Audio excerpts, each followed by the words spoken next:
இயேசு கிறிஸ்துவின் இனிய நாமத்தில் உங்களை அன்போடு கூட வாழ்த்துகிறோம். இந்த நாள் நாம் தியானத்திற்காக, அதாவது இந்த லெந்து நாட்களிலே நாம் அதிகமாக தேவனுடைய சமூகத்தில் உட்கார்ந்து நம்மை ஆராய்ந்து பார்த்து ஆண்டவருக்கு பிரியமில்லாத பாவங்கள் நம்முடைய வாழ்க்கையிலே காணப்படுகிறதா என்பதை நாம் அறிந்து கொள்ள வேண்டும். அப்படி நாம் ஆராய்ந்து பார்த்தால் நாம் ஆவிக்குரிய ஜீவியத்தில் வளர்ச்சியிலே நாம் இருந்து கொண்டிருக்கிறோம் என்று அர்த்தம்.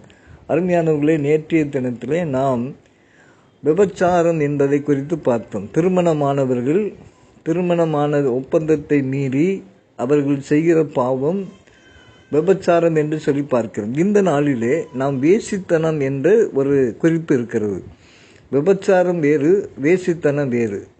வேசித்தனம் என்பது திருமணமாகாதவர்கள் திருமணம் ஆவதற்கு முன்பாகவே இந்த பாலிய பாவத்திலே விழுந்து போகிற ஒரு காரியத்தை வேசித்தனம் என்று சொல்கிறது. இது நாம் வேதத்தின் அடிப்படைகளை பார்த்தால் தாவீதுடைய பிள்ளைகள் தாமார் என்றதான தன்னுடைய அப்சலோம் என்றதான மகனுடைய தங்கை, தன்னுடைய அருமையான மகள் தாமார் என்று சொல்லி பார்க்கிறோம். அவள் பேரிலே ஆசைப்பட்டு தாவீதின் குமாரன் அம்னோன் அவளை கற்பழித்ததாக நாம் வேதத்தில் வாசிக்கிறோம். எவ்வளவு பயங்கரம்! அரண்மனையிலே பாவம்.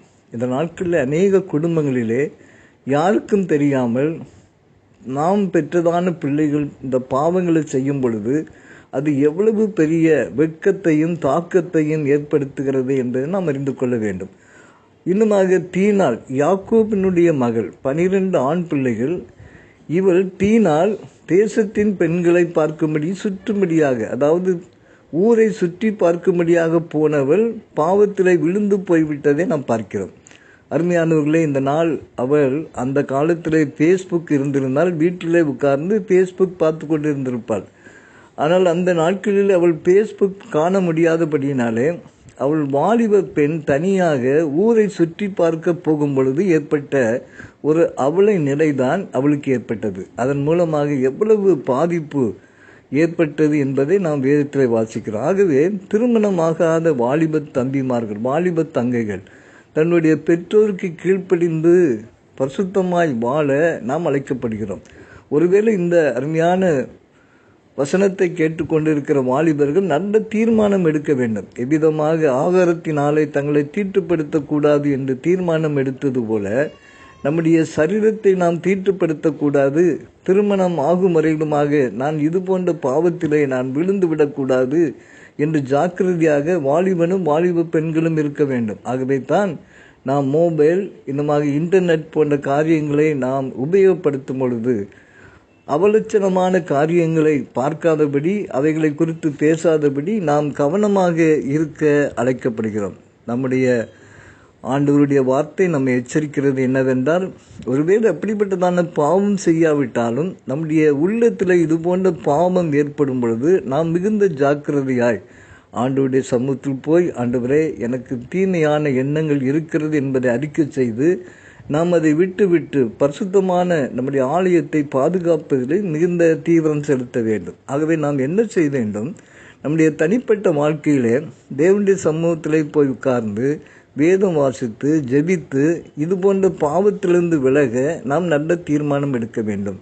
இன்னுமாக நம்முடைய நண்பர்கள், இவர்கள் ஒழுக்கமுள்ளவர்களாக இருப்பவர்களோடு கூட நாம் பழக வேண்டும்.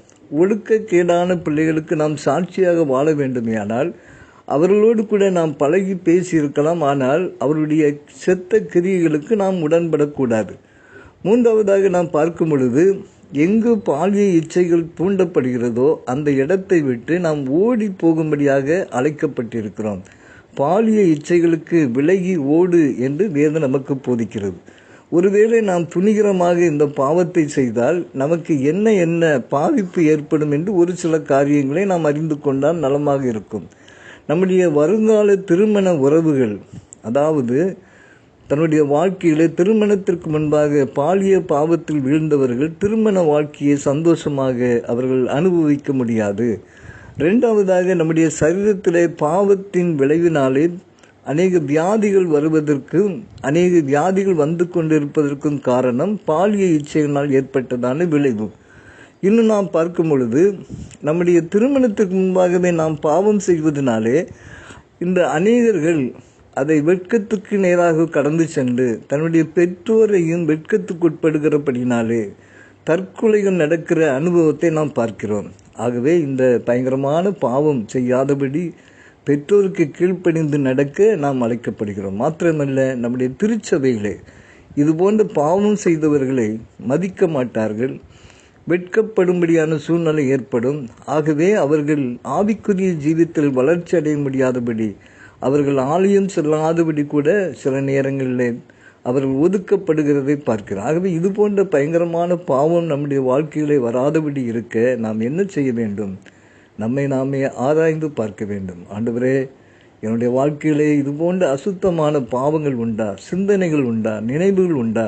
இதை என்னை விட்டு அப்புறப்படுத்தும் ஆண்டவரே என்று வாலிப பிள்ளைகள் நல்ல தீர்மானம் எடுக்க வேண்டும். இந்த நாட்களிலே வாலிப பெண்கள், வாலிப பையன்கள் திருச்சபைகளை பரிசுத்தமாய் வாழ்ந்து தேசத்திற்காக நல்ல ஒரு மாதிரியான வாழ்க்கை வாழ நாம் அழைக்கப்படுகிறோம். ஒரு தானியல் மூலமாக பெரிய காரியத்தை ஆண்டவர் செய்தார். அந்த தேசத்திலே புதிய சட்டத்தை கொண்டு வர ஒரு மனுஷனுடைய ஜீவியம் எவ்வளவு பெரிய தாக்கத்தை ஏற்பட்டது என்பதை நாம் அறிந்து கொள்ள வேண்டும். ஆகவே இந்த நாட்களிலே திருச்சபைக்கு நல்ல பரிசுத்தம் வாட்டியான ஆண்களும் பெண்களும் தேவை, வாலிபர்கள் தேவை. அப்படிப்பட்டதான கிருபையை ஆண்டவர் நமக்கு தருவாராக.